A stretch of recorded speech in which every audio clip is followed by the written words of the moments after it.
어머니는 식모나 다름없잖아요. 주제 파악 좀 하세요. 방금 며느리의 입에서 나온 그 말이 내 귀를 의심하게 했습니다. 고된 몸으로 차려낸 저녁상 앞에서 며느리는 먹다 남은 음식을 내놓는다며 타박을 시작했습니다.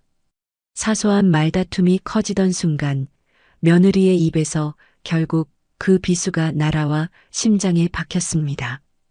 아들은 고개를 푹 숙인 채 아무 말도 하지 않았고 그 침묵이 더 큰 절망으로 다가왔습니다. 그 순간 내 안에 무언가 단단히 끊어졌습니다. 그래, 식모라.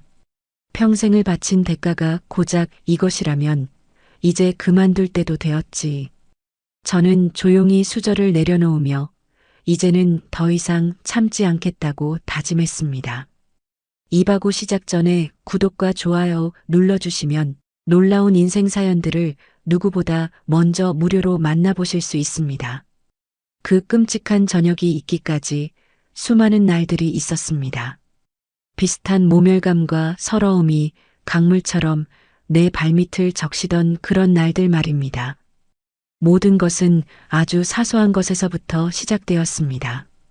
새벽 5시, 알람 소리가 울리기도 전에 몸이 먼저 반응합니다. 뼛속까지 스민 습관이란 이토록 무서운 것입니다. 삐걱거리는 무릎을 부여잡고 일어나 부엌으로 향했습니다. 창밖은 아직 짙은 어둠에 잠겨 있고 도시의 희미한 불빛만이 외로운 내 그림자를 길게 늘어뜨립니다. 가장 먼저 하는 일은 밥솥의 취사 버튼을 누르는 것입니다. 아들 선우와 며느리 유미, 그리고 6살 손주 민준이까지 세 식구의 아침을 챙기는 것은 온전히 나의 몫이었습니다. 쌀을 씻어 안치고 어젯밤 미리 불려둔 황태를 꺼내 국을 끓이기 시작했습니다. 보글보글 부드럽게 퍼지는 구수한 냄새가 텅 빈 부엌을 채웁니다. 이 냄새를 맡으면 마음 한구석이 아련해지곤 했습니다.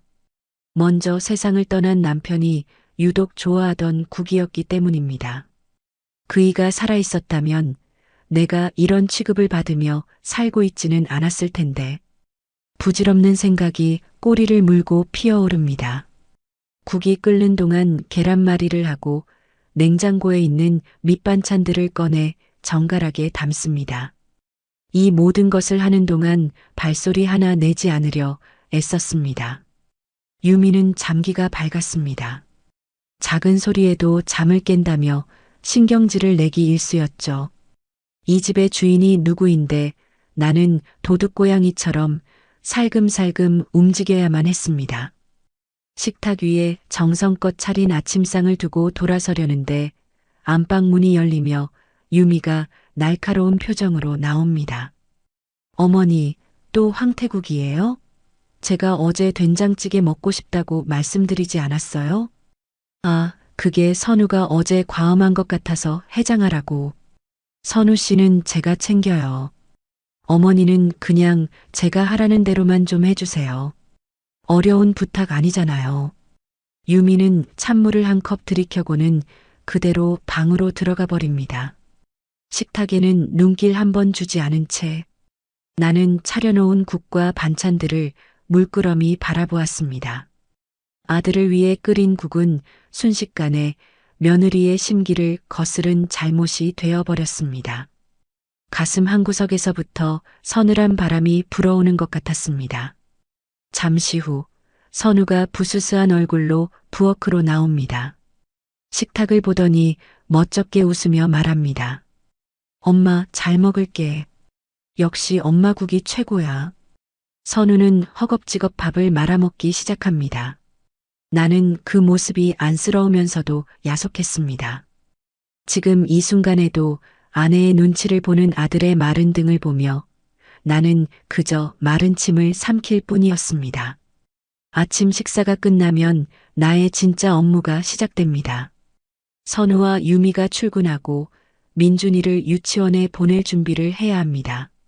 아이의 옷을 입히고 세수를 시키고 아침밥을 떠먹이는 일, 잠투정하는 아이를 달래 유치원 버스에 태우고 나면 그제야 한숨을 돌릴 틈이 생깁니다. 하지만 그 숨도 잠시 집안은 폭탄이라도 맞은 듯 엉망진창입니다. 소파 위에 아무렇게나 벗어 던져진 옷가지들, 먹다 남은 과자 부스러기, 장난감들이 어지럽게 널려 있습니다. 나는 익숙하게 허리를 숙여 그것들을 하나씩 정리하기 시작했습니다. 청소기를 돌리고 걸레질을 하고 쌓여있는 설거지를 해치웁니다. 유미는 깔끔한 것을 유독 좋아해서 머리카락 한 올이라도 보이면 참지 못했습니다. 어머니, 청소 좀 제대로 하세요. 그 차가운 목소리가 환청처럼 귓가를 맴도는 것 같아 나는 몇 번이고 바닥을 다시 닦았습니다. 오후가 되면 민준이가 유치원에서 돌아옵니다. 그때부터는 온전히 아이에게 매달려야 합니다. 간식을 챙겨 먹이고 함께 놀아주고 한글 공부를 가르칩니다. 민준이는 나를 세상에서 가장 좋은 사람처럼 따랐습니다. 할머니, 최고. 할머니가 해준 떡볶이가 세상에서 제일 맛있어. 아이의 천진난만한 웃음소리를 들으면 그간의 서러움이 눈 녹듯 사라지는 것 같았습니다. 이 아이만 보고 살자. 이 아이를 위해서라면 어떤 수모라도 견딜 수 있을 것이다. 나는 그렇게 수천 번을 다짐했습니다. 하지만 다짐은 늘 모래성처럼 쉽게 무너져 내렸습니다. 저녁 시간이 다가오고 나는 다시 부엌에 섰습니다. 유미가 아침에 말했던 된장찌개를 끓이고 생선도 한 마리 구웠습니다. 혹시나 또 트집을 잡힐까 간을 보고 또 보았습니다. 현관문 열리는 소리가 들리고 유미와 선우가 퇴근해 돌아왔습니다. 어머니, 오늘 집에서 이상한 냄새 안 나요? 꼭 생선 비린내 같은데. 집에 들어서자마자 유미가 코를 막으며 말했습니다. 나는 급히 창문을 열며 대답했습니다. 내가 좋아하는 갈치 좀 구웠다. 제가 집에서 생선 굽지 말라고 몇 번을 말씀드렸어요. 옷에 냄새 밴다고. 정말 제 말은 귓등으로도 안 들으시네요. 나는 아무 말도 할 수 없었습니다. 그저 죄인처럼 고개를 숙일 뿐이었습니다. 선우가 중간에서 중재하듯 나섭니다. 유미야, 그만해. 엄마가 우리 먹으라고 구우신 건데. 당신은 가만히 좀 있어. 내가 당신 생각해서 말하는 거 아니야? 내일 중요한 프레젠테이션 있는데 옷에서 생선 냄새 나면 어떡할 건데? 두 사람의 대화를 들으며 나는 내가 구운 생선이 쓰레기라도 된 것 같은 기분이 들었습니다. 결국 그날 저녁 갈치구이는 누구의 손도 닿지 않은 채 식탁 한쪽에 외롭게 놓여 있었습니다. 식사가 끝나고 설거지를 하는 내 등 뒤로 방 안에서 두런두런 이야기 소리가 들려왔습니다. 희미하게 들려오는 유미의 짜증 섞인 목소리, 그리고 그의 맞장구 치는 선우의 힘없는 목소리. 나는 흐르는 물에 그릇을 씻으며 조용히 눈물을 훔쳤습니다. 이 집은 내가 평생 모은 돈으로 산 집이었습니다. 결혼하는 아들에게 집 한 채는 해주고 싶다는 욕심에 남편과 사별 후 식당일부터 공장일까지 안 해본 일이 없었습니다. 그렇게 악착같이 모은 돈으로 마련한 아파트. 하지만 명의는 아들인 선우 앞으로 해주었습니다. 그것이 화근이 될 줄은 꿈에도 몰랐습니다. 처음에는 유미도 싹싹하게 잘했습니다. 어머니, 감사해요. 평생 잘 모실게요. 그 말을 철석같이 믿었습니다. 하지만 아이를 낳고 내가 이 집에 들어와 살게 되면서부터 모든 것이 변하기 시작했습니다. 처음에는 부탁이던 것들이 점점 당연한 요구가 되었고 이제는 명령이 되었습니다. 나는 이 집의 주인이 아니라 돈 한 푼 받지 않고 일하는 식모, 그 이상도 이하도 아니었습니다. 밤이 깊어 모두가 잠든 시간, 나는 현관 옆 가장 작은 방으로 들어왔습니다. 안방은 아들 내외가, 그 옆방은 손주 민준이가 썼고 이 방은 원래 창고처럼 쓰던 곳이었습니다. 며느리는 어머니 짐둘 곳은 있어야죠라며 이 방을 내주었지만 창문도 없는 골방에 낡은 침대 하나가 덩그러니 놓여 있을 뿐이었습니다. 곰팡내가 희미하게 올라오는 차가운 방에 누우면 내가 이 집의 이방인이라는 사실이 뼈저리게 느껴졌습니다. 창밖에 달빛 한 조각 들어오지 않는 어둠 속에서 하염없이 눈물이 흘렀습니다. 이 삶이 과연 언제까지 계속될까? 체념 섞인 질문이 마음속을 맴돌았습니다. 하지만 그때는 몰랐습니다. 이 지긋지긋한 일상이 곧 내 손으로 끝장낼 과거가 될 것이라는 사실을 말입니다. 희망 없는 밤이 소리 없이 깊어가고 있었습니다. 며칠 동안 집안의 공기는 팽팽한 활시위 같았습니다. 나는 며느리 유미의 눈치를 살폈고 유미는 나를 투명인간처럼 대했습니다. 깨질 듯한 침묵 속에서 시간은 더디게만 흘러갔습니다. 주말 오후 나는 거실에서 손주 민준이와 함께 그림책을 보고 있었습니다. 아이의 맑고 높은 웃음소리만이 이 숨막히는 집안의 유일한 숨통이었습니다. 그때 현관 도어록 해제되는 소리와 함께 유미의 들뜬 목소리가 들려왔습니다. 어서 와. 집 찾기 어렵지 않았어? 유미의 대학 동창이라는 여자 2명이 명품 가방을 하나씩 들고 거실로 들어섰습니다. 화려한 옷차림의 그들은 소파에 앉아있는 나와 민준이를 보고는 잠시 멈칫했습니다. 유미는 재빨리 다가와 민준이의 손을 잡아 일으켰습니다. 민준아, 할머니랑 방에 들어가서 놀고 있을까? 엄마 친구들 와서 시끄러울 텐데. 마치 내가 있어서는 안 될 공간에 있는 불청객처럼 유미는 나를 아이와 함께 방으로 밀어 넣으려 했습니다. 친구들 앞에서의 체면 때문이라는 것을 모를 리 없었습니다. 나는 억지로 입꼬리를 올려 웃으며 민준이를 데리고 내 작은 골방으로 들어왔습니다. 얇은 방문 틈으로 거실에서 들려오는 그녀들의 대화 소리가 날카롭게 새어 들어왔습니다. 유미, 너 정말 대단하다. 어떻게 회사 다니면서 애까지 키워? 집도 이렇게 깨끗하고. 아냐, 뭘. 운 좋게 도와주시는 분이 계셔서 그래. 도와주시는 분? 아까 그분? 입주 도우미야? 요즘엔 구하기도 힘들다던데. 얼마 들여? 도와주시는 분. 그 한마디가 망치처럼 내 머리를 내리쳤습니다. 나는 이 집의 시어머니이자 민준이의 할머니인데 밖에서는 돈 받고 일하는 입주 도우미 취급을 받고 있었던 겁니다.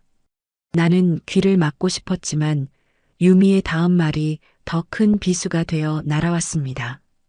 아, 뭐 그냥 숙식만 제공하는 정도야. 오갈 데 없는 분이라 내가 걷어준 거나 마찬가지지. 그래도 손이 야무져서 쓸만은 해. 오갈 데 없는 사람, 쓸만하다. 나는 그녀의 자비로 겨우 살아가는 쓸모를 따져야 하는 물건이었습니다. 방 안의 공기가 희박해지는 것 같았습니다. 숨이 턱 막혀왔습니다. 차가운 벽에 등을 기댄 채 눈을 감자 수십 년 전의 과거가 흑백 영화처럼 눈앞에 펼쳐졌습니다. 남편이 공사장에서 발을 헛디뎌 갑자기 세상을 떠나고 27의 나는 어린 선우를 데리고 단칸방으로 쫓겨났습니다. 시댁에서는 아들 잡아먹은 년이라며 소금을 뿌렸고 친정은 이미 오래전에 연이 끊긴 상태였습니다. 세상에 기댈 곳 하나 없었습니다. 하지만 주저앉아 있을 수만은 없었습니다. 갓난아들 녀석의 여린 숨소리를 들으며 독하게 마음을 먹었습니다. 그때부터 닥치는 대로 일을 했습니다. 새벽에는 우유 배달을 하고 낮에는 식당 주방에서 그릇을 닦았습니다. 밤에는 동대문 시장에서 옷을 떼어다 좌판을 벌였습니다. 뜨거운 기름에 손을 대고 무거운 짐을 나르다 허리를 삐끗하는 일은 부지기수였습니다. 겨울이면 살을 애는 찬바람 속에서 발을 동동 구르며 밤을 새웠고 여름이면 찜통 같은 쪽방에서 땀으로 목욕을 하며 잠이 들었습니다. 내 삶에는 계절도 휴일도 없었습니다. 오직 돈을 벌어야 한다는 생각뿐이었습니다. 선우에게만큼은 가난을 물려주고 싶지 않았습니다. 남들처럼 번듯하게 가르치고 번듯한 집 한 채는 물려주고 싶었습니다. 여자 혼자 산다고 무시당하지 않으려고 이 악물고 돈을 모았습니다. 찢어지게 가난했지만 단 한 번도 선우 앞에서 힘들다는 내색을 하지 않았습니다. 엄마, 내 운동화 다 찢어졌어. 애들이 놀린단 말이야. 초등학생 선우가 울먹이며 말했을 때 나는 가슴이 미어졌습니다. 그날 밤 나는 밤새 폐지를 주워 모았습니다. 며칠을 꼬박 모은 돈으로 새하얀 운동화를 사서 아들의 손에 쥐어주었을 때 아이처럼 환하게 웃던 그 얼굴을 잊을 수가 없습니다. 그 미소 하나가 나의 모든 고통을 잊게 하는 유일한 약이었습니다. 시간이 흘러 선우는 무사히 대학을 졸업했고 번듯한 회사에 취직도 했습니다. 그리고 유미를 데려와 결혼하겠다고 했을 때 나는 세상을 다 얻은 것 같았습니다. 똑 부러지고 야무져 보이는 며느리가 마음에 쏙 들었습니다. 나는 평생 모은 전 재산을 털어 두 사람의 신혼집을 마련해 주었습니다. 지금 살고 있는 바로 이 아파트였습니다. 어머니, 이 은혜 평생 잊지 않을게요. 제가 정말 잘할게요. 내 손을 잡고 눈물을 글썽이던 유미의 모습이 아직도 눈에 선한데 그 모든 것이 거짓이었단 말인가. 쓰라린 과거의 기억에서 빠져나오자 거실에서는 여전히 날카로운 웃음소리가 끊이지 않았습니다. 나는 문고리를 잡은 손에 힘을 주었습니다. 지금 당장이라도 뛰쳐나가 모든 것을 밝히고 싶었습니다. 이 집이 누구의 피땀으로 이루어진 것인지, 당신들이 말하는 그 오갈 데 없는 사람이 누구인지 똑똑히 알려주고 싶었습니다. 하지만 나는 그럴 수 없었습니다. 방문을 열었을 때 마주하게 될 아들의 곤란한 표정이, 그리고 이 모든 소란에 놀라 울음을 터뜨릴 민준이의 얼굴이 눈앞에 어른거렸습니다. 나는 주먹을 쥔 손을 부들부들 떨며 다시 자리에 주저앉았습니다. 분노와 서러움이 뒤섞여 속이 울렁거렸습니다. 얼마나 지났을까? 거실이 조용해지고 유미의 친구들이 돌아가는 소리가 들렸습니다. 잠시 후 유미가 방문을 벌컥 열고 들어왔습니다. 어머니, 뭐 하세요? 손님들 가셨는데. 저녁 준비 안 하세요? 나는 아무 말 없이 유미를 올려다보았습니다. 내 눈에 핏발이 서린 것을 본 것일까? 유미는 잠시 머뭇거리더니 이내 다시 차가운 표정으로 말을 이었습니다.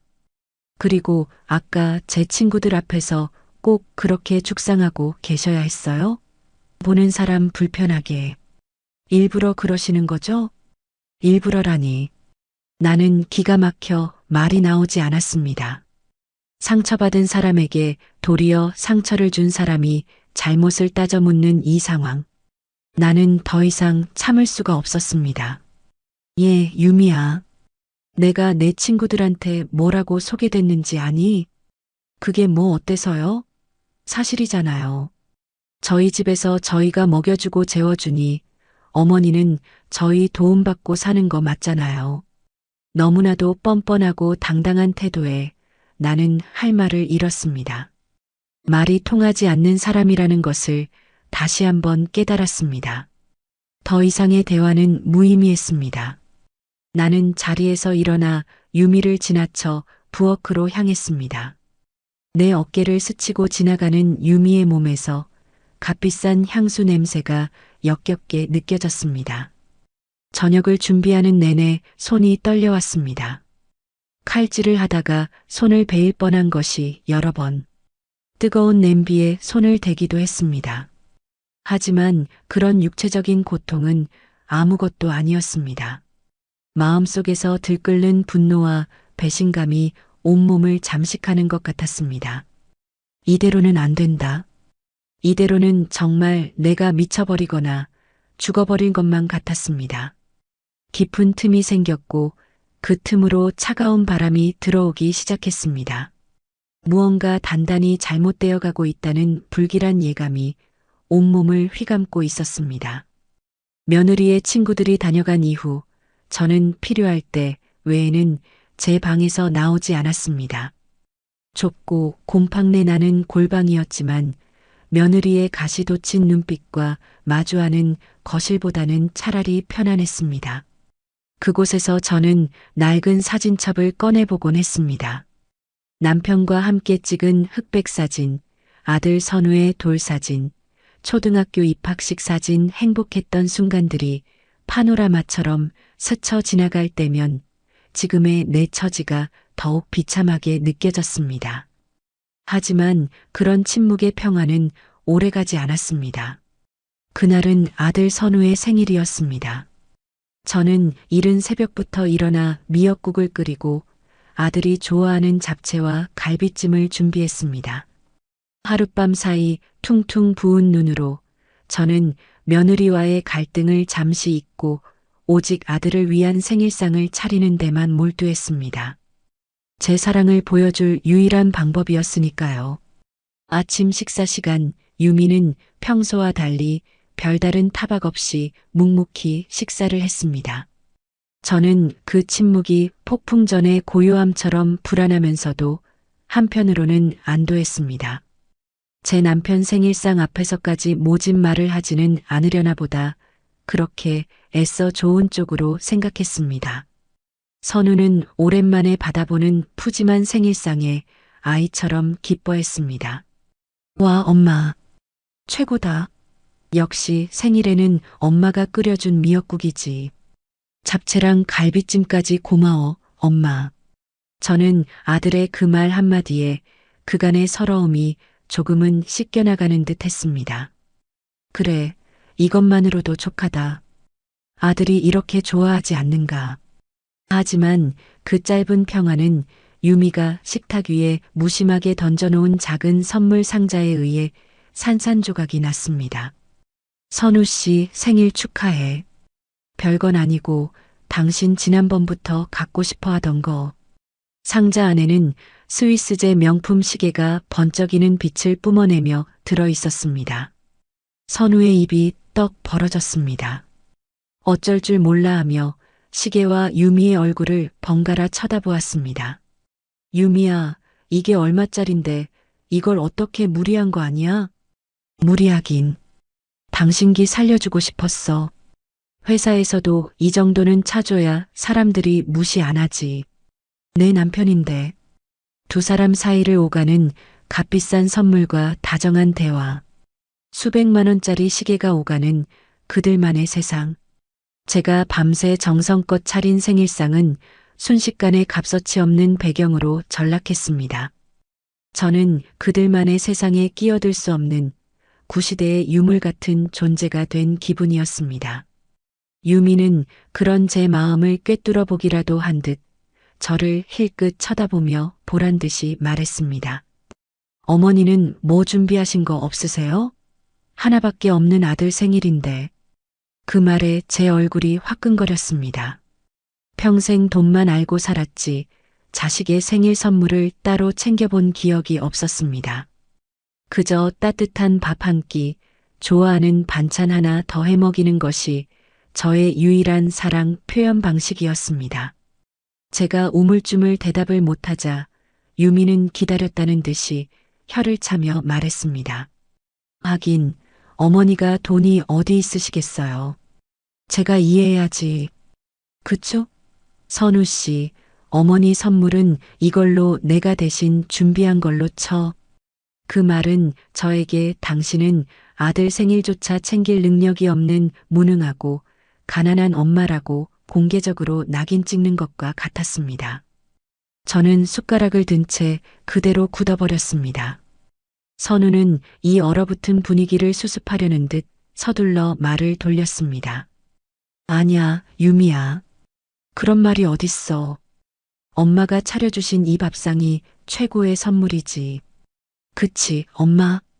아들의 위로가 조금도 위로가 되지 않았습니다. 그것은 제 편을 들어주는 것이 아니라 아내의 비위를 맞추며 상황을 모면하려는 비겁한 변명처럼 들릴 뿐이었습니다. 식사가 어떻게 끝났는지도 모르게 저는 도망치듯 제 방으로 들어와 버렸습니다. 등 뒤로 엄마 왜 저러셔? 하는 유미의 짜증 섞인 목소리가 들려오는 듯 했습니다. 그날 오후 저는 답답한 마음에 민준이의 손을 잡고 아파트 놀이터로 나갔습니다. 흙장난을 하는 아이의 모습을 멍하니 바라보는데 등 뒤 벤치에 앉은 동네 할머니들의 수군거리는 소리가 바람을 타고 날아와 귀에 박혔습니다. 저기 저 할머니 말이야. 302호 사는 며느리가 아주 보통이 아니라며? 어휴 말도 마. 며느리는 대기업 다니면서 억대 연봉 받는데 시어머니는 완전 자기 집 식모처럼 부려먹는데 아들도 마누라한테 꼼짝 못한다더라고. 맨날 쩔쩔매고. 세상에 저 집도 원래는 저 할머니가 피땀 흘려 해준 거라던데. 웬일이니 정말. 늙어서 돈 없으면 저렇게 자식한테도 무시당하고 서럽게 사는 거야. 쯧쯧. 그들의 말 한마디 한마디가 날카로운 유리 조각이 되어 제 심장을 헤집었습니다. 제 사적인 고통이 온 동네 사람들의 값싼 동정과 조롱거리로 소비되고 있었습니다. 저는 더 이상 그 자리에 앉아 있을 수가 없었습니다. 모래가 묻은 민준이의 손을 거칠게 잡아 끌고 서둘러 집으로 돌아왔습니다. 온몸에 힘이 쭉 빠지고 다리가 후들거렸습니다. 세상 모두가 저를 손가락질하는 것만 같았습니다. 저녁이 되어 저는 남은 잡채와 갈비찜을 데워 저녁상을 차렸습니다. 낮에 일이 있고 난 후라 유미와 마주치기가 숨막히게 두려웠습니다. 아니나 다를까 식탁에 앉은 유미는 스마트폰만 들여다볼 뿐 젓가락으로 음식을 뒤적거리기만 할 뿐 좀처럼 입에 대지 않았습니다. 어머니, 이 음식들 점심때 먹던 거 그대로 데운 거죠? 기름 냄새 나는 것 좀 보세요. 많이 남아서 버리기 아까우니까. 아무리 그래도 그렇지 어떻게 사람 생일 저녁상에 남은 음식을 그대로 내놓으세요? 정성이 너무 없으신 거 아니에요? 손 하나 까딱하기 싫으셨나 봐요. 저는 기가 막혔습니다. 아침에 제가 뜬 눈으로 밤을 새워 차린 음식을 먹는 둥 마는 둥 한 것이 누구인데 이제 와서 남은 음식을 내놓는다며 제 정성 전체를 모욕하는 며느리의 적반하장에 눌러왔던 화가 치밀어 올랐습니다. 그럼 이 아까운 걸 다 버리니? 내가 먹지도 않고 남긴 거 아니냐? 내 입에 안 맞으면 다 쓰레기야? 저도 모르게 언성이 높아졌습니다. 저의 예상치 못한 반격에 유미는 잠시 놀란 듯 했지만 이내 기다렸다는 듯이 더 차가운 조소를 머금고 쏘아붙였습니다. 지금 저한테 화내시는 거예요? 세상에 어머니가 뭘 잘했다고 저한테 소리를 지르세요. 내가 뭘 잘못했는데 자식 생일이라고 늙은 몸 이끌고 뼈 빠지게 음식했더니 돈지랄로 사람 무안 주지 않나? 동네 사람들은 나를 무슨 팔려온 식모라고 수군거리질 않나? 너 정말 하늘이 무섭지도 않니? 결국 터질 것이 터지고야 말았습니다. 억눌러왔던 모든 감정이 화산처럼 폭발했습니다. 제 울분에 찬 절규에 선우는 안절부절 못하며 우리 둘 사이를 막아섰습니다. 엄마, 제발 그만해. 유미야, 너도 좀 참고. 하지만 이미 이성을 잃고 불붙은 유미의 분노를 막을 수는 없었습니다. 그녀는 자리에서 벌떡 일어나 저를 손가락질하며 제 지난 세월과 인생 전부를 송두리째 부정하는 세상에서 가장 잔인한 그 말을 제 얼굴에 내뱉었습니다. 어머니는 식모나 다름없잖아요. 돈도 없으면서 주제 파악 좀 하세요. 순간 세상의 모든 소리가 멎었습니다. 시간이, 공간이, 모든 것이 얼어붙은 것 같았습니다. 식모. 주제 파악. 그 두 단어가 독화살처럼 날아와 제 이마 한가운데에 박혔습니다. 평생을 바친 아들 앞에서 제 존재 가치를 돈으로 환산당하는 이 끔찍하고 모욕적인 순간, 저는 마지막 희망을 걸고 선우를 쳐다보았습니다. 제발 아들아, 이 미친 여자가 내 어미에게 무슨 말을 하는 거냐고 소리쳐다오. 제발. 하지만 선우는 그저 고개를 푹 숙인 채 내 시선을 외면하고 있었습니다. 아들의 침묵은 며느리의 그 어떤 막말보다 더 아픈 비수가 되어 제 심장을 관통했습니다. 저는 온몸의 피가 차갑게 식는 것을 느꼈습니다. 더 이상 눈물도 나지 않았습니다. 분노도 서러움도 느껴지지 않았습니다. 그저 뼛속까지 시린 텅 빈 공허함만이 저를 감쌌습니다. 저는 조용히 자리에서 일어났습니다. 그리고 아무 말 없이 제 방으로 향했습니다. 그날 밤 저는 한숨도 자지 못했습니다. 창문 하나 없는 어두운 골방에 누워 저는 밤새 수만 번을 되뇌었습니다. 식모, 주제 파악. 며느리가 내뱉은 그 잔인한 말들이 독사처럼 제 심장을 휘감고 놓아주지 않았습니다. 하지만 이상하게도 눈물은 나지 않았습니다. 모든 눈물은 지난 수십 년의 세월 동안 이미 다 말라버린 모양이었습니다. 대신 뼛속까지 시린 분노가 차갑고 단단한 결정체처럼 마음 한구석에 자리 잡기 시작했습니다. 그래, 나는 식모였습니다. 내 아들조차 나를 식모로 생각하는데 누굴 탓하겠습니까? 하지만 이제는 끝입니다. 이 지옥 같은 연극의 막을 내릴 때가 온 것입니다. 동이 트기 전 저는 조용히 자리에서 일어났습니다. 더 이상은 삐걱거리는 무릎을 부여잡는 늙고 병든 시어머니가 아니었습니다. 저는 제 인생의 마지막 전쟁을 준비하는 전사처럼 소리 없이 움직였습니다. 방 한구석, 며느리가 온갖 헌옷과 잡동사니를 처박아둔 낡은 장롱문을 열었습니다. 장롱 맨 아래 칸, 곰팡내 나는 헌 이불 더미를 들추자 세월의 먼지를 뒤집어 쓴 낡은 오동나무 상자가 모습을 드러냈습니다. 제가 시집올 때 친정어머니가 유일하게 물려주신 제 인생의 비밀을 고스란히 담고 있는 상자였습니다. 상자를 열자 조명 냄새와 함께 빛바랜 서류 뭉치가 눈에 들어왔습니다. 손끝이 미세하게 떨려왔습니다. 저는 그중 가장 두꺼운 서류 봉투를 꺼내 들었습니다.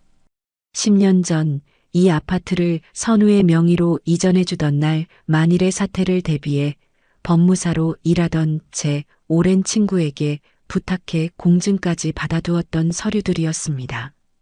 봉투 안에는 증여 포기 및 재산권 반환 각서와 함께 이 아파트를 사기 위해 제가 평생 부었던 적금 통장들의 사본, 수천만 원에 달하는 대출금을 제 이름으로 모두 상환했다는 은행의 증명서, 그리고 집을 계약할 당시 모든 자금이 제 통장에서 인출되었다는 금융거래 내역서가 고스란히 담겨 있었습니다. 서류를 넘기던 제 손끝에 10년 전 그날의 기억이 생생하게 되살아났습니다. 법무사 친구 미숙이는 제게 신신당부를 했습니다. 영수가 자식한테 집 해주는 건 좋은데 세상일 모르는 거다. 내 몸 하나 지킬 부적은 만들어놔야지. 이 서류 절대 잃어버리지 말고 아무한테도 말하지 말고 내 목숨처럼 간직하고 있어. 알았지? 그때는 그저 만일을 위한 노파심이라 생각했습니다. 내 아들 선우가, 제가 목숨처럼 사랑하는 내 아들이 제게 등을 돌릴 날이 오리라고는 꿈에도 상상하지 못했습니다. 서류 위로 뜨거운 눈물 한 방울이 뚝 떨어졌습니다. 그것은 슬픔의 눈물이 아니었습니다. 지난 세월 저 자신을 지키기 위해 최소한의 방패를 마련해 두었던 과거의 저와 제 친구에 대한 고마움, 그리고 이제 칼을 뽑아들 수 있게 되었다는 결의에 찬 눈물이었습니다. 저는 서류들을 가슴에 품고 조용히 다짐했습니다. 그래, 이제 시작이다. 그날 아침 저는 평소처럼 새벽 5시에 일어나지 않았습니다. 해가 중천에 뜰 때까지 저는 제 방에서 나오지 않았습니다. 아침밥을 차리지 않은 것은 이 집에 들어온 이후 처음 있는 일이었습니다. 방문 밖에서 며느리 유미가 출근 준비를 하며 쿵쾅거리는 소리, 배고프다고 칭얼대는 민준이의 울음소리, 그 모든 것을 저는 가만히 누워 듣고만 있었습니다. 잠시 후 선우가 조심스럽게 방문을 두드렸습니다. 엄마 안에 있어? 어디 아파? 저는 대답하지 않았습니다. 선우는 몇 번 더 문을 두드리다가 이내 포기하고 돌아섰습니다. 유미가 신경질적으로 소리치는 소리가 들려왔습니다. 됐어, 나도. 삐치신 모양이지. 나이 드셔서 더 애 같아지셨어. 선우 씨, 나 늦었으니까 민준이 빵이라도 좀 챙겨서 유치원 보내. 저는 그 모든 소리를 들으며 차갑게 미소 지었습니다. 그래, 마음껏 짓거려라. 그것도 오늘이 마지막 일 테니. 아들 내외가 모두 집을 나간 것을 확인한 후 저는 자리에서 일어났습니다. 가장 좋은 옷으로 갈아입고 낡은 서류 봉투를 가방 깊숙이 챙겼습니다. 그리고 수십 년 만에 처음으로 오직 저 자신만을 위해 집을 나섰습니다. 버스를 타고 찾아간 곳은 친구 미숙이가 운영하는 법무사 사무실이었습니다. 사무실 문을 열고 들어서자 서류 더미에 파묻혀 있던 미숙이가 저를 보고는 안경을 고쳤으며 깜짝 놀라 일어섰습니다. 어머, 영수가. 이게 얼마만이야?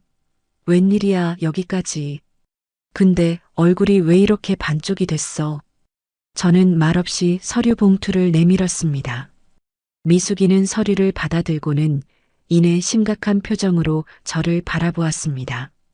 제가 그간 겪었던 일들을 모두 털어놓자 미숙이는 제 손을 잡고 자기 일처럼 분노해 주었습니다. 이런 몹쓸 것들. 내가 어떻게 키운 아들인데 내가 그때 그럴 줄 알았다니까. 그래서 내가 이 부적을 만들어준 거 아니야. 걱정 마라, 영수가.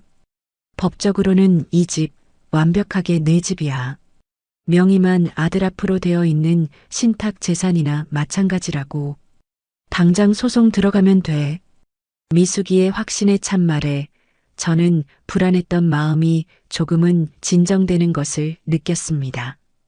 친구는 곧바로 아는 변호사를 소개해 주었고 즉시 약속을 잡아주었습니다. 저는 미숙이의 손을 꼭 잡았습니다. 미숙아, 고맙다. 정말 고마워. 고맙기는. 이제 시작이야. 마음 단단히 먹어, 친구. 내가 옆에서 끝까지 도울게. 사무실을 나오는 길, 제 발걸음은 그 어느 때보다 가벼웠습니다. 하늘은 잿빛이었지만 제 마음은 무지개가 뜬 것처럼 환했습니다. 이제 더 이상 저는 혼자가 아니었습니다. 든든한 친구와 저를 지켜줄 법이라는 무기가 있었습니다. 그날 저녁 저는 저를 위한 저녁상을 차렸습니다. 며느리와 아들이 좋아하는 음식이 아니라 제가 좋아하는 칼칼한 김치찌개를 끓이고 따끈한 쌀밥을 지었습니다. 퇴근하고 돌아온 유미는 식탁을 보더니 인상을 찌푸렸습니다. 어머니, 저녁 이게 다예요? 고기 반찬 하나 없네요? 저는 유미의 말을 못 들은 척 밥을 먹기 시작했습니다. 제 행동에 당황한 유미가 목소리를 높였습니다. 제 말 안 들리세요? 오늘 아침부터 왜 이러시는 거예요? 저는 숟가락을 내려놓고 유미를 똑바로 쳐다보며 말했습니다. 제 목소리는 낮고 차분했지만 그 안에는 서리빨 같은 단호함이 담겨 있었습니다. 내 저녁은 내가 차려 먹어라. 나는 이제부터 내 밥만 차려 먹을란다. 제 말에 유미는 물론 옆에 서 있던 선우까지 눈이 동그래졌습니다. 늘 순종적이기만 하던 저의 반란에 두 사람은 잠시 할 말을 잃은 듯 보였습니다. 유미가 곧 정신을 차리고 비꼬는 투로 말했습니다. 어머니, 지금 저랑 해보자는 거예요? 이 집에서 나가고 싶으세요? 나가라는 말이 더 이상 두렵지 않았습니다. 오히려 저는 속으로 웃었습니다. 과연 누가 이 집에서 나가게 될까? 저는 아무 대꾸도 하지 않고 다시 식사를 계속했습니다. 제 태연한 모습에 유미는 분을 이기지 못하고 소리를 지르며 방으로 들어가 버렸습니다. 선우는 어쩔 줄 몰라 하며 제 눈치를 살폈지만 저는 아들에게도 아무런 눈길을 주지 않았습니다. 식모라는 말이 제 심장에 박힌 그날 이후 집안의 모든 것은 변했습니다. 하지만 그 변화는 저에게서 먼저 시작되었습니다. 저는 더 이상 새벽에 일어나 밥을 짓지 않았고 하루 종일 방 안에서 낡은 서랍장을 정리하거나 먼지 쌓인 옛 사진들을 들여다보며 시간을 보냈습니다. 제 침묵의 파업에 며느리 유미는 처음에는 길길이 날뛰었습니다. 제 방문을 두드리고 소리를 지르며 온갖 저주에 가까운 말을 퍼부었습니다. 하지만 제가 어떤 반응도 보이지 않고 굳게 닫힌 문처럼 버티자 이내 저를 없는 사람 취급하기 시작했습니다. 집안은 금세 돼지우리처럼 변해갔습니다. 설거지통에는 음식물 쓰레기가 낀 그릇이 산더미처럼 쌓였고 거실 바닥에는 과자 부스러기와 아이의 장난감이 뒹굴었습니다. 유미는 그런 집을 보며 인상을 찌푸리면서도 제게 청소를 시킬 생각은 하지 못했습니다. 제 눈빛이 예전 같지 않다는 것을, 더 이상 자신이 마음대로 휘두를 수 있는 늙은이가 아니라는 것을 그녀 역시 본능적으로 느끼고 있었던 것입니다. 아들 선우는 그런 저희 둘 사이에서 안절부절 못했습니다. 퇴근하고 돌아오면 제 방문을 기웃거리며 눈치를 살폈고 유미에게는 청소 좀 하라며 핀잔을 주기도 했습니다. 하지만 그뿐이었습니다. 그는 결코 제 편에 서서 아내에게 맞서거나 제게 진심으로 사과하지 않았습니다. 그는 그저 이 불편하고 껄끄러운 상황이 빨리 끝나기만을 바라는 비겁한 방관자일 뿐이었습니다. 엄마, 언제까지 이렇게 지낼 거야? 내가 잘못했어. 유미 대신 내가 사과할게. 응? 엄마 예전처럼만 해줘. 집이 이게 뭐야? 엉망진창이잖아. 민준이 교육에도 안 좋다고. 저는 아들의 가식적인 애원에 아무런 대꾸도 하지 않았습니다. 사과를 해야 할 사람은 따로 있는데 왜 당신이 사과를 하는가? 이제 와서 손주 교육을 핑계대는 모습이 역겹게 느껴졌습니다. 저는 그저 아들을, 제 배 아파 낳은 아들이 어쩌다 저렇게 초라하고 비겁한 남자가 되었는지를 물끄러미 바라볼 뿐이었습니다. 제 차가운 눈빛에 선우는 더 이상 말을 잇지 못하고 돌아섰습니다. 그들 부부는 제가 그저 나이든 노인네에 심술 정도로 며칠 버티다 배고프고 외로우면 곧 예전의 순종적인 식모로 돌아올 것이라 굳게 믿고 있는 듯 했습니다. 하지만 그들은 꿈에도 몰랐습니다.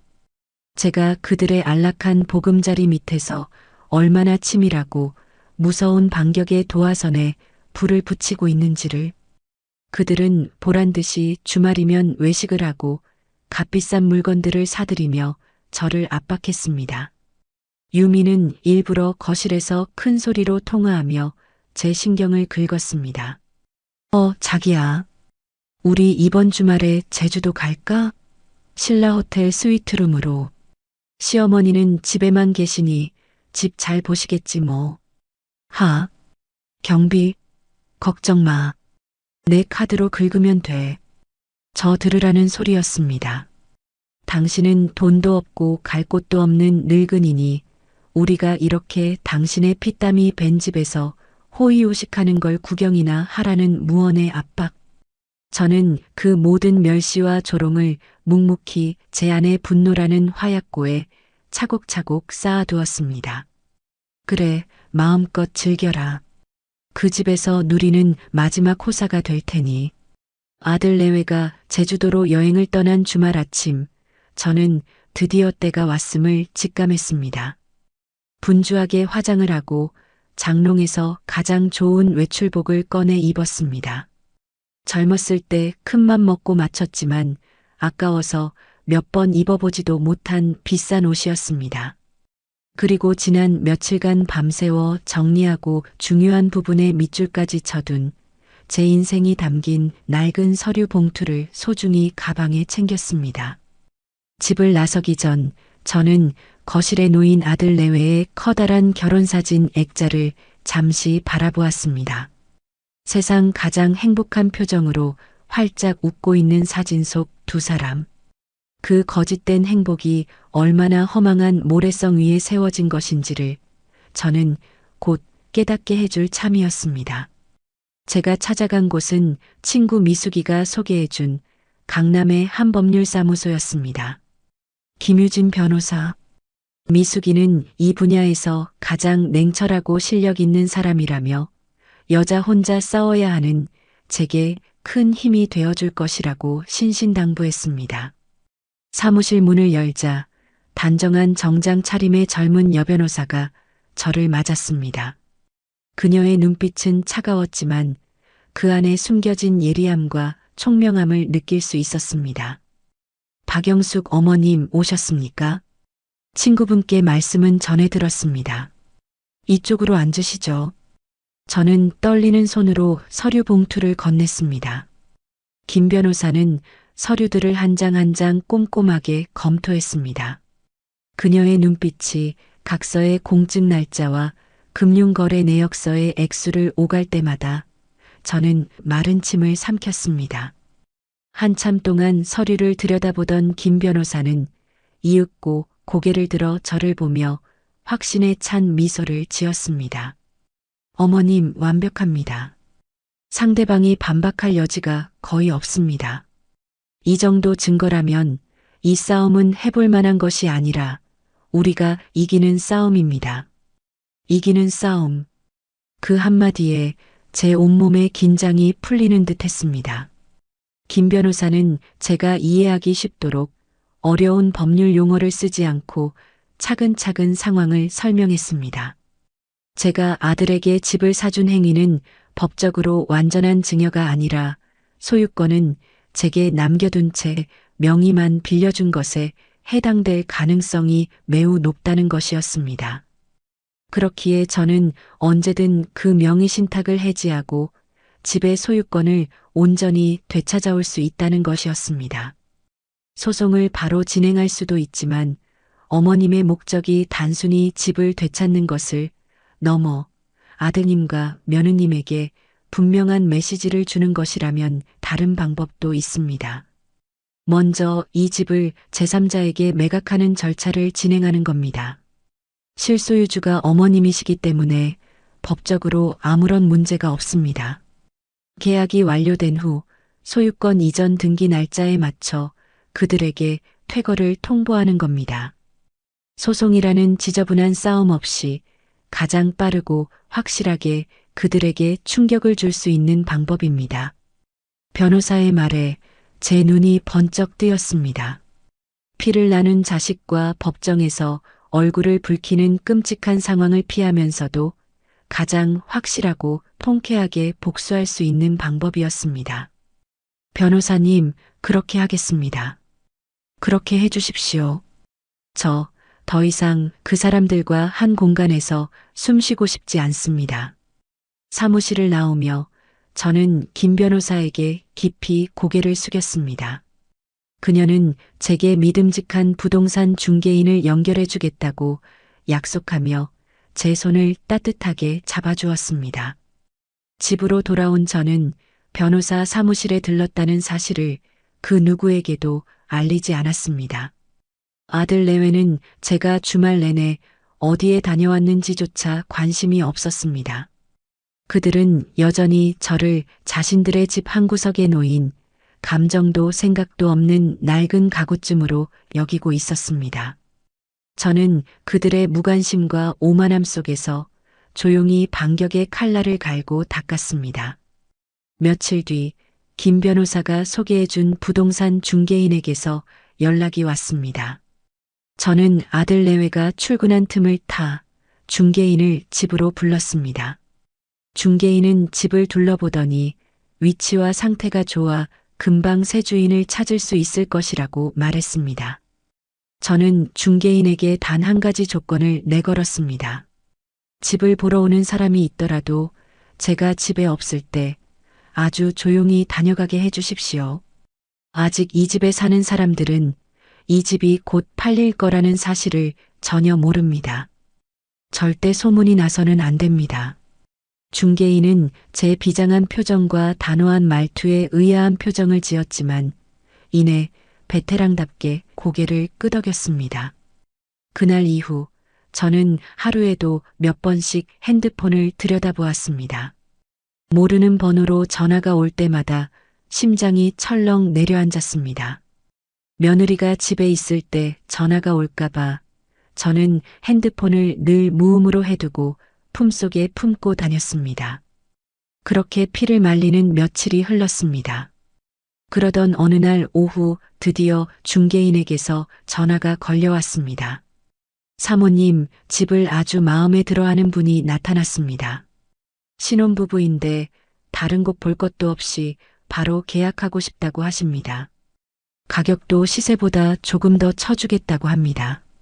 수화기를 든 제 손이 미세하게 떨려왔습니다. 드디어 올 것이 왔습니다. 저는 떨리는 목소리를 가다듬고 중개인에게 계약을 진행해달라고 말했습니다. 반격의 서막은 그렇게 소리 없이 그러나 거역할 수 없는 운명처럼 오르고 있었습니다. 부동산 계약서에 도장을 찍고 집으로 돌아온 그날 세상은 아무것도 변하지 않은 듯 그대로였습니다. 하지만 저에게는 모든 것이 다르게 보였습니다. 창밖으로 보이는 아파트 단지의 풍경도 거실벽에 걸린 낡은 시계의 초침 소리도 이제는 곧 이별을 고해야 할 과거의 편린들처럼 느껴졌습니다. 제 손에 들린 가방 안에는 제 인생의 후반부를 열어줄 황금 열쇠, 부동산 매매 계약서 사본이 들어 있었습니다. 아직 아무도 모르는 저 혼자만의 비밀이었습니다. 저녁이 되자 아들 내외는 여느 때처럼 집으로 돌아왔습니다. 제주도 여행의 여독이 채 풀리지 않은 듯 피곤한 기색이었지만 면세점에서 사온 물건들을 풀어놓으며 저희들끼리 신이 나 있었습니다. 유미는 값비싼 화장품들을 화장대에 늘어놓으며 흡족한 미소를 지었고 선우는 새로 산 골프채를 휘둘러 보며 아이처럼 좋아했습니다. 그들은 제가 며칠 동안 어떤 결심을 하고 어떤 일을 겪었는지에 대해서는 티끌만큼의 관심도 없었습니다. 저라는 존재는 그들의 화려한 일상을 위한 배경, 그 이상도 이하도 아니었습니다. 어머니, 저녁은요? 밥솥을 열어보니 밥도 안 하셨네요? 저희 오늘 오는 날인 거 잊으셨어요? 유미가 냉장고 문을 열어보며 퉁명스럽게 말했습니다. 저는 소파에 앉아 돋보기를 낀 채 낡은 책을 읽고 있었습니다. 그녀의 말에 고개도 들지 않고 나지막이 대답했습니다. 배고프면 시켜 먹어라. 나는 생각이 없다. 뭐라고요? 지금 저희더러 배달 음식을 시켜 먹으라는 말씀이세요? 어머니, 요즘 정말 이상하신 거 알아요? 저희가 뭘 그렇게 잘못했다고 이렇게까지 하세요? 시위라도 하시는 거예요? 저는 책장을 넘기며 조용히 말했습니다. 제 목소리는 호수처럼 잔잔했지만 그 밑바닥에는 차가운 얼음이 도사리고 있었습니다. 시위라니. 나는 그저 내 인생을 사는 것뿐이다. 너희들도 너희 인생을 살듯이 말이다. 제 알 수 없는 태도에 유미는 기가 막힌다는 듯 헛웃음을 쳤습니다.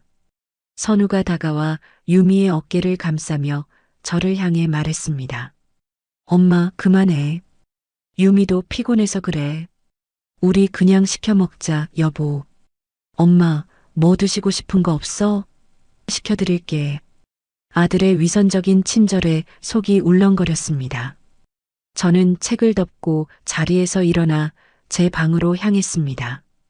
방문을 닫기 전 저는 거실에 서 있는 두 사람을 향해 마지막 경고처럼 한마디를 던졌습니다. 앞으로 이 집에서 나에게 아무것도 기대하지 마라. 밥이든 청소든 희생이든. 그날 밤 저는 제 방에서 조용히 짐을 싸기 시작했습니다. 수십 년 된 낡은 옷가지들, 손때 묻은 살림살이들. 버릴 것은 과감히 버리고 가져갈 것들만 작은 여행 가방에 챙겼습니다.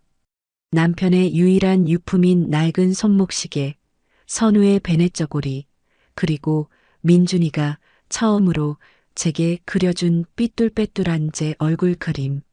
제 인생의 희로애락이 담긴 물건들을 정리하며 저는 다가올 폭풍을 기다렸습니다. 며칠 후 운명의 그날이 밝았습니다. 아침부터 집안의 분위기는 뒤숭숭했습니다. 법원에서 온 등기 우편물이 도착했기 때문입니다. 처음 보는 법원의 이름이 찍힌 우편물에 유미는 고개를 갸웃거렸습니다. 수신인은 아들 선우와 며느리인 자신의 이름으로 되어 있었습니다. 뭐지, 이거? 선우 씨, 당신 뭐 잘못한 거 있어? 왜 법원에서 우편물이 와? 글쎄, 나도 모르겠는데. 보이스피싱 같은 거 아니야? 요즘엔 별의별 사기가 다 있다잖아. 유미는 대수롭지 않게 우편물을 식탁 위에 던져놓고는 출근 준비를 서둘렀습니다. 저는 그 모습을 제 방 문틈으로 조용히 지켜보았습니다. 어리석은 것들. 자신들의 목에 칼이 들어오고 있다는 사실조차 깨닫지 못하고 있었습니다. 저는 그들이 출근한 후 식탁 위에 놓인 우편물을 물끄러미 바라보았습니다. 그것은 폭탄의 안전핀과도 같았습니다. 그날 저녁 퇴근하고 돌아온 유미는 피곤한 기색으로 식탁 의자에 주저앉았습니다. 그러다 문득 식탁 위에 놓인 우편물을 발견하고는 무심하게 봉투를 뜯었습니다. 잠시 후 서류를 읽어 내려가던 유미의 얼굴이 하얗게 질리기 시작했습니다. 그녀의 눈이 믿을 수 없다는 듯 커졌고 손이 부들부들 떨렸습니다. 이게 무슨 소리야. 매수인 소유권 이전명도. 알 수 없는 단어들을 중얼거리던 유미는 이내 비명을 지르듯 선우를 불렀습니다. 마침 샤워를 마치고 나오던 선우가 놀라 달려왔습니다. 왜 그래, 자기야? 무슨 일이야? 선우 씨, 이거 좀 봐. 이 집이 팔렸대. 선우는 유미의 손에서 서류를 빼앗아 들었습니다. 그 서류는 제가 새로 집을 계약한 매수인, 즉 새로운 집주인이 보낸 부동산 명도 최고장이었습니다. 그 안에는 이 아파트의 소유권이 매수인에게 이전되었으며 정해진 날짜까지 집을 비우지 않을 시 강제 집행에 들어가겠다는 서슬퍼런 경고가 담겨 있었습니다. 선우의 얼굴 역시 사색이 되었습니다. 말도 안 돼. 이게 어떻게 된 거야? 사기야. 이건 분명히 사기야. 선우는 곧바로 컴퓨터를 켜서 인터넷 등기소에 접속했습니다. 공인인증서로 로그인하고 아파트의 등기부등본을 열람했습니다. 그리고 잠시 후 그의 입에서 절망적인 신음이 터져 나왔습니다. 불과 며칠 전 날짜로 아파트의 소유주가 자신의 이름에서 전혀 모르는 사람의 이름으로 변경되어 있었던 것입니다. 어떻게 내 집이 내 허락도 없이. 그 순간 두 사람의 시선이 동시에 저를 향했습니다. 저는 어느새 방에서 나와 거실 소파에 태연히 앉아 뜨개질을 하고 있었습니다. 제 평온한 모습에 유미는 이 모든 일의 배우가 저라는 사실을 직감했습니다. 그녀는 이성을 잃고 제게 달려들어 멱살을 잡고 흔들었습니다. 당신이지. 당신이 한 짓이지. 어떻게 이런 짓을 할 수가 있어. 이 집은 우리 집이야. 선우 씨 명의로 된 우리 집이라고. 저는 유미의 손을 차갑게 뿌리치고 자리에서 일어났습니다. 그리고 제 인생에서 가장 차갑고 가장 통쾌한 목소리로 말했습니다. 틀렸다. 그 집은 처음부터 내 집이었어. 너희는 잠시 내 집에 새들어 살았을 뿐이고. 제 말에 선우가 무릎을 꿇고 제게 기어오다시피 다가왔습니다. 그는 눈물 콧물을 쏟으며 제 바짓가랑이를 붙잡고 애원했습니다. 엄마, 잘못했어. 내가 다 잘못했어. 집만은 제발 팔지 마, 엄마. 응? 우리가 앞으로 정말 잘할게. 며칠 전까지만 해도 저를 식모 취급하며 주제 파악을 하라던 며느리는 망연자실한 표정으로 바닥에 주저앉아 있었고, 제 고통을 외면하던 아들은 이제야 제 앞에서 눈물을 흘리며 용서를 구하고 있었습니다. 저는 그 가증스러운 모습을 싸늘하게 내려다보았습니다. 제 마음속에서는 더 이상 그 어떤 동정심도 연민도 솟아나지 않았습니다. 모든 것은 이미 너무 늦어버렸습니다. 마침내 심판의 날이 밝았습니다. 이삿짐 센터 직원들이 오기로 약속된 그날 아침, 집안의 공기는 묘한 긴장감으로 가득 차 있었습니다. 저는 평소보다 조금 이른 시간에 일어나 마지막으로 이 집에서의 아침을 맞았습니다. 제 방 창문으로 스며드는 희미한 여명을 바라보며 저는 길고 길었던 지난 세월을 떠올렸습니다. 피눈물로 얼룩진 과거와 그 과거를 끝내기 위해 제가 내렸던 결심. 오늘 그 모든 것에 마침표를 찍는 날이었습니다. 저는 제 작은 여행 가방을 현관문 옆에 세워두고 부엌으로 향했습니다. 그리고 제 자신을 위한 따뜻한 숭늉 한 그릇을 끓였습니다. 구수한 숭늉 냄새가 텅 빈 집에 퍼져나갔습니다. 어젯밤 아들 내외는 밤새 잠을 이루지 못하고 저희들끼리 언성을 높이며 싸우는 듯 했습니다. 저를 원망하는 며느리의 날카로운 목소리와 어쩔 줄 몰라 하며 변명하는 아들의 나약한 목소리가 희미하게 방문을 넘어왔습니다. 하지만 저는 그 어떤 소리에도 마음이 흔들리지 않았습니다. 이미 제 마음은 그들을 떠나 있었기 때문입니다. 식탁에 앉아 숭늉을 마시고 있는데 퀭한 눈의 선우가 안방에서 나왔습니다. 저를 발견한 그는 잠시 머뭇거리더니 다가와 제 앞에 무릎을 꿇었습니다. 엄마 제발 이러지 마. 응? 내가 정말 잘못했어. 내가 평생 엄마한테 속죄하며 살게. 그러니까 집 파는 것만은 제발. 저는 숟가락을 내려놓고 제 앞에 엎드려 비는 아들을 차갑게 내려다보았습니다. 제 아들이었지만 그 모습이 너무나도 낯설고 초라하게 느껴졌습니다. 지금 흘리는 저 눈물이 과연 진심일까? 아니, 진심이라 한들 무슨 소용이란 말인가? 이미 엎질러진 물인 것을. 일어나거라. 이제 와서 그런 말이 무슨 소용이 있겠니? 너는 나에게 사과할 기회가 수없이 많았지만 단 한 번도 그 기회를 잡지 않았다. 내 아내가 내게 식모라며 주제 파악을 하라 했을 때조차 너는 침묵으로 동조했지. 그 순간 너와 나의 인연은 이미 끝이 난 것이다. 제 단호한 말에 선우는 고개를 들지 못하고 그저 흐느낄 뿐이었습니다. 그때 유미가 부스스한 몰골로 방에서 뛰쳐나왔습니다. 그녀는 제 앞에 무릎 꿇은 선우를 보고는 이성을 잃고 제게 달려들었습니다. 당신 때문에 내 인생이 다 망했어. 이 늙은 여우 같은 게 어디서 감히 우리한테 이래. 당신이 뭔데 우리 집을 팔아. 죽고 싶어? 하지만 이번에는 제가 그녀의 손목을 강하게 붙잡았습니다. 평생 누구에게 손 한 번 올려본 적 없는 제 손이었지만 그 순간만큼은 쇠처럼 단단했습니다. 제 예상치 못한 힘에 유미는 놀라 저를 쳐다보았습니다. 저는 그녀의 눈을 똑바로 마주보며 제 안의 모든 경멸을 담아 말했습니다. 내 인생이 망한 건 나 때문이 아니라 너 자신의 오만함과 무례함 때문이다.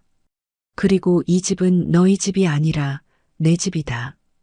이제 곧 새로운 주인이 올 테니 마지막 발악은 그만하는 게 좋을 게다. 그때 마치 약속이라도 한 듯 현관 초인종이 울렸습니다. 심판의 시작을 알리는 종소리처럼 그 소리는 집안 전체에 서늘하게 울려 퍼졌습니다. 유미와 선우의 얼굴이 하얗게 질렸습니다. 저는 유미의 손목을 거칠게 놓고 현관으로 향했습니다. 문을 열자 작업복 차림의 이삿짐 센터 직원 대여섯 명이 서 있었습니다. 안녕하십니까? 이삿짐 센터입니다. 오늘 예약하신 댁 맞으시죠? 네, 맞습니다. 어서 들어오세요. 제가 문을 활짝 열자 직원들은 익숙하게 장비와 빈 박스들을 들고 집 안으로 들어오기 시작했습니다. 그 모습을 본 유미는 실성한 사람처럼 비명을 질렀습니다. 안 돼. 아무도 못 들어와. 다 나가. 여긴 우리 집이야. 당장 나가. 유미는 직원들을 막아서며 발악했지만 직원들은 어깨를 으쓱하며 저를 쳐다볼 뿐이었습니다. 저는 직원들에게 차분하게 말했습니다. 신경 쓰지 마시고 일을 시작해 주십시오. 안방 큰 가구들부터 빼주시면 됩니다. 제 말에 직원들은 곧바로 안방으로 향했습니다. 쿵, 쾅, 드르륵 마이너스 가구 옮기는 소리와 박스를 포장하는 소리가 집안을 채우기 시작했습니다. 그 소리 하나하나가 유미와 선우에게는 사형 선고처럼 들렸을 것입니다. 유미는 바닥에 주저앉아 통곡했고 선우는 망연자실한 표정으로 그 모습을 그저 바라보고만 있었습니다. 저는 소파에 조용히 앉아 그 모든 광경을 지켜보았습니다. 수십 년 된 장롱이 아들 내외가 큰맘 먹고 샀다며 자랑하던 수입 소파가 제 손때가 묻은 주방의 식기들이 하나씩 박스에 담겨 집 밖으로 실려 나갔습니다.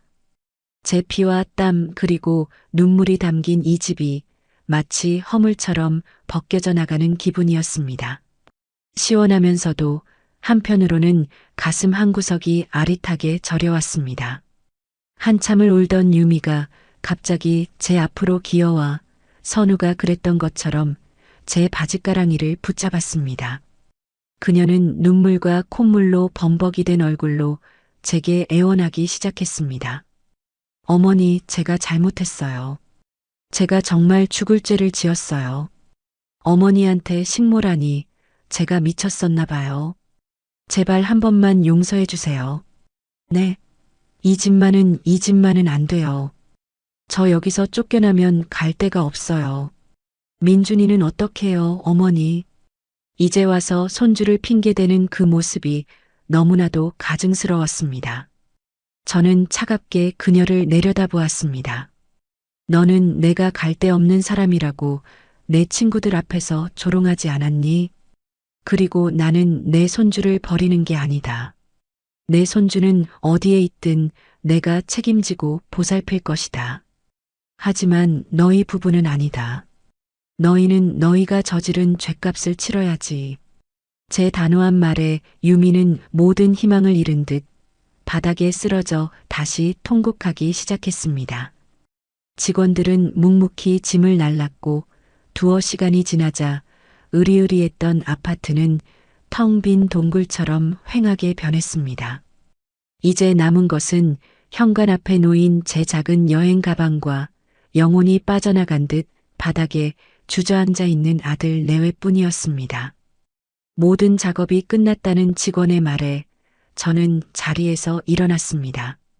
그리고 제 가방을 들고 현관을 향해 걸어갔습니다. 그러자 선우가 마지막 힘을 다해 제 앞을 막아섰습니다. 엄마, 정말 이렇게까지 하셔야겠어요? 정말 우리를 버리실 거예요, 엄마? 저는 제 앞을 가로막고 눈물로 호소하는 아들을 잠시 바라보았습니다. 그리고 제 인생에서 가장 평온하고 가장 자유로운 미소를 지으며 말했습니다. 이것은 제가 그들에게 고하는 마지막 작별 인사이자 제 자신에게 보내는 해방의 선언이었습니다. 그래, 나 식모 맞다. 평생을 너희 집 식모로 살았지. 이제 그 식모, 오늘부로 은퇴했으니 니들끼리 한번 잘 살아봐라. 그 말을 끝으로 저는 더 이상 뒤도 돌아보지 않고 텅 빈 집을 나섰습니다. 문이 닫히는 순간 등 뒤에서 아들의 절규와 며느리의 통곡 소리가 희미하게 들려왔지만 제 발걸음을 멈추지는 못했습니다. 아파트 복도를 걸어가는 제 발걸음은 지난 65년의 세월 중 가장 가볍고 자유로웠습니다. 심판은 끝났고 저의 통쾌한 복수는 이제 막 절정에 이르렀습니다. 저는 아파트 단지를 빠져나와 미리 불러둔 택시에 몸을 실었습니다. 택시기사에게 목적지를 말하는 제 목소리는 지난 수십 년의 세월 중 가장 밝고 경쾌했습니다. 기사님, 김포공항으로 가주세요. 택시의 뒷좌석에 깊숙이 몸을 묻자 창밖으로 제가 평생을 살았던 동네의 풍경이 빠르게 스쳐 지나갔습니다. 젊음을 바쳤던 시장 골목, 아들 선우의 손을 잡고 거닐던 공원, 그리고 이제는 폐허가 된 제 집. 그 모든 풍경들을 저는 이제 아무런 미련 없이 과거의 한 페이지로 넘겨버릴 수 있었습니다. 제 손에는 며칠 전 은행에서 찾은 제 이름이 선명하게 찍힌 새로운 통장이 들려 있었습니다. 집을 판 돈 전부가 들어있는 제 인생의 새로운 시작을 위한 종잣돈이었습니다. 한편 텅 빈 집에 남겨진 아들 내외는 망연자실한 상태였습니다. 이삿짐이 모두 빠져나간 휑한 거실 바닥에 주저앉은 유미는 넋이 나간 사람처럼 허공만 바라보고 있었습니다. 그녀의 화려했던 옷과 명품 가방은 먼지 쌓인 바닥 위에서 그 빛을 잃고 초라하게 뒹굴고 있었습니다. 끝났어, 다 끝났어. 그녀의 입에서는 절망적인 중얼거림만이 반복될 뿐이었습니다. 선우는 이리저리 전화를 걸어보았지만 해결책은 어디에도 없었습니다. 당장 오늘 밤 잠잘 곳조차 막막한 현실. 그는 마지막 지푸라기라도 잡는 심정으로 유미의 친정에 전화를 걸었습니다. 장모님, 저 선우입니다. 다름이 아니오라 저희가 갑자기 집을 좀 비워주게 돼서 며칠만 좀 신세를 져도 될까요? 하지만 수화기 너머로 돌아온 것은 냉랭한 거절이었습니다. 뭐, 집을 비워줘? 아니, 자네들 집 산 지가 언젠데 벌써 집을 팔아? 자네 혹시 사업하다 말아먹기라도 한 건가? 어쨌든 안 되네. 우리 집은 방도 없고 자네들 짐 들여놓을 공간도 없어. 알아서들 하게. 전화는 무정하게 끊겼습니다. 그들이 저에게 그랬던 것처럼 세상은 이제 그들을 차갑게 외면하기 시작했습니다. 가진 것이 없어지자 그들을 떠받들던 모든 관계들이 신기루처럼 사라지고 있었습니다. 선우는 허탈하게 핸드폰을 떨어뜨렸습니다. 그제야 그는 깨달았습니다. 어머니라는 거대한 그늘이 사라진 지금 자신은 아무것도 할 수 없는 무능력한 존재라는 사실을 말입니다. 두 사람은 텅 빈 집에서 서로를 원망하며 밤이 깊어가는 것도 모른 채 다투기 시작했습니다. 고성과 비난 그리고 절망 섞인 울음소리가 텅 빈 공간을 채웠습니다. 그 시각 저는 제주행 비행기에 몸을 싣고 있었습니다. 수많은 인파 속에서 저는 조금도 길을 잃지 않고 당당하게 걸어갔습니다. 비행기가 육중한 몸을 일으켜 이륙하는 순간 저는 창밖으로 작아지는 서울의 풍경을 내려다보았습니다. 제 눈에서는 뜨거운 눈물이 흘러내렸습니다. 하지만 그것은 더 이상 슬픔이나 서러움의 눈물이 아니었습니다. 새로운 인생을 시작하는 벅찬 감격과 제 자신을 되찾았다는 기쁨의 눈물이었습니다. 비행기에서 내리자 서울의 잿빛 하늘과는 다른 눈부시게 파란 제주 하늘과 훅 끼쳐오는 짭짤한 바다 내음이 저를 맞았습니다. 저는 공항을 빠져나와 미리 예약해둔 해변 근처의 작은 민박집으로 향했습니다. 짐을 풀고 창문을 열자 에메랄드빛 바다가 눈앞에 펼쳐졌습니다. 저는 한참 동안 그 풍경을 바라보았습니다. 평생 도시의 시멘트 벽 안에서 살아온 저에게 그 풍경은 마치 다른 세상처럼 느껴졌습니다. 저는 그곳에서 새로운 삶을 시작했습니다. 이른 아침이면 바닷가를 산책했고 오후에는 작은 카페에 앉아 평생 읽고 싶었던 책들을 마음껏 읽었습니다.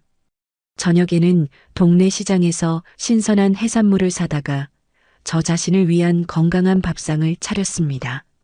누구의 눈치도 볼 필요 없이 오직 저의 행복만을 위한 시간을 보냈습니다.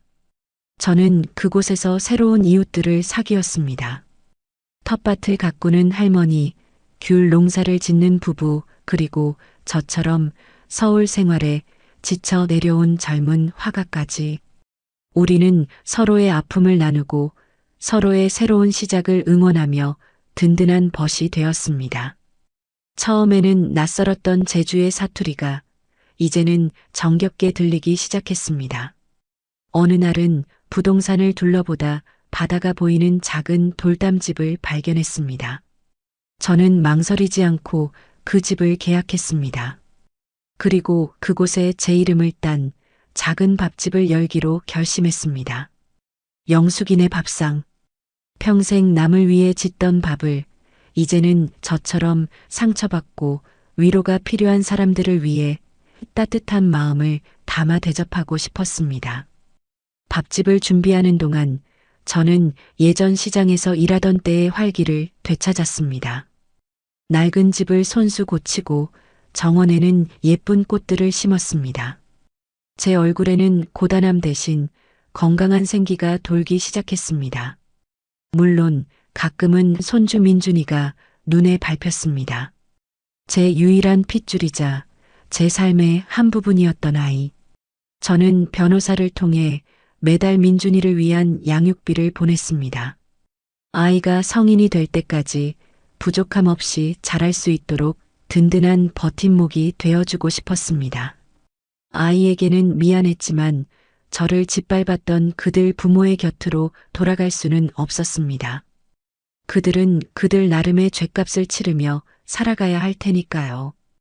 어느 화창한 날 저는 해변을 산책하다 올레길 어귀에 있는 작은 찻집을 발견했습니다.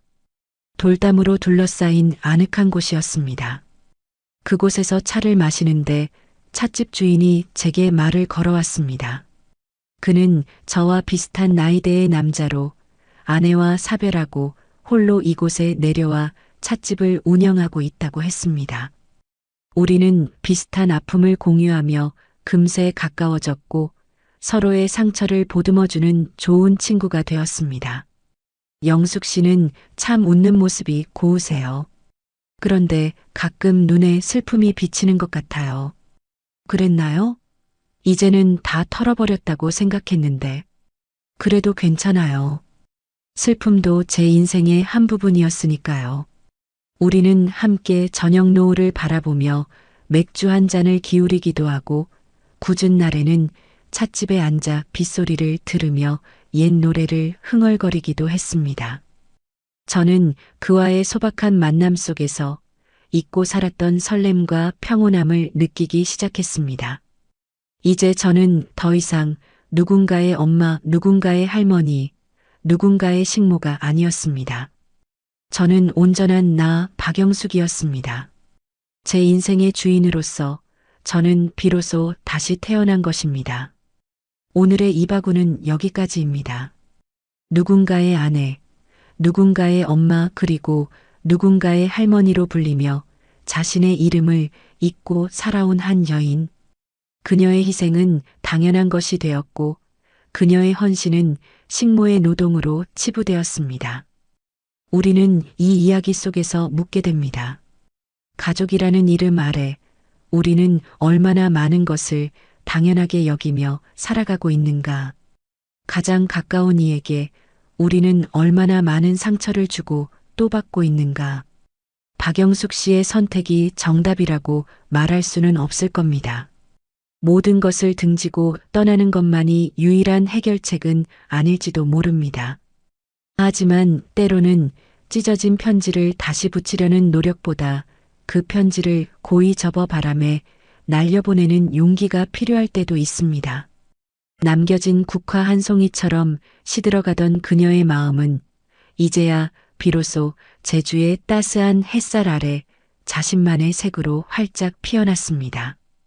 이 이야기가 세상의 모든 박영숙들에게 보내는 작은 위로와 용기가 되기를, 그리고 우리 모두에게 가장 소중한 것의 의미를 되돌아보는 계기가 되기를 바랍니다.